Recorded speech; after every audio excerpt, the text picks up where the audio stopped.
Hello. This is the next reflection in the series, What Do We Believe? And today, the question is, what do we believe about the sacrament of confirmation?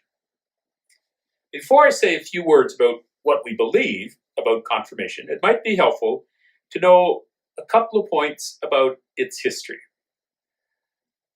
First, the central gesture in the rite of confirmation is the anointing with the oil of catechumens, one, as you know, of the three blessed sacred oils that we use in the sacraments.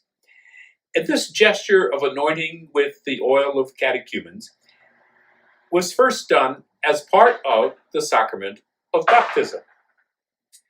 And then it was repeated when the bishop would confirm someone. And in the first few centuries of the church, there was only one rite of initiation, the sacrament of baptism. Today, we have two rites of initiation, actually three, because we count the sacrament of Eucharist as part of the rites of initiation. We refer to that as one's first communion.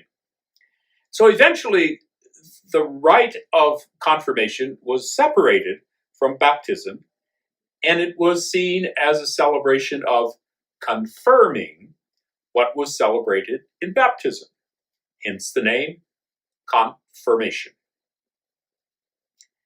Secondly, before infant baptism became more widespread, around middle of the 5th century, by the end of the 5th century, infant baptism was certainly the more common rite of initiation.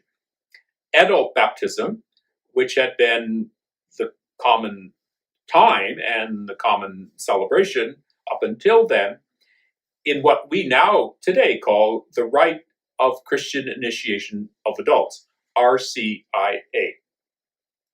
Well, in the early practice of adult initiation, it is likely that the bishop was the one who presided at that particular celebration.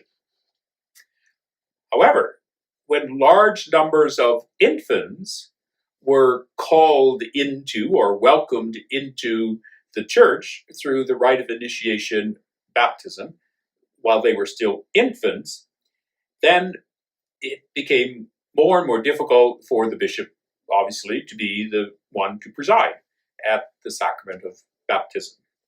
And so it became that priests in the local church and deacons were the ones who presided at the rite of baptism. However, it was thought that the bishop should have some part to play in the rites of initiation.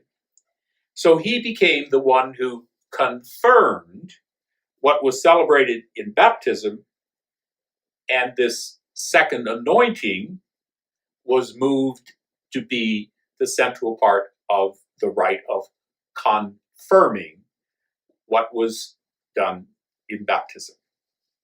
And so an infant who is baptized is anointed with the oil of catechumens, and a person who is confirmed later is anointed also with the oil of catechumens in the rite of confirmation. So this tells us a couple of things. First, that what we believe about the sacrament of confirmation has a lot to do with what we believe about the sacrament of baptism.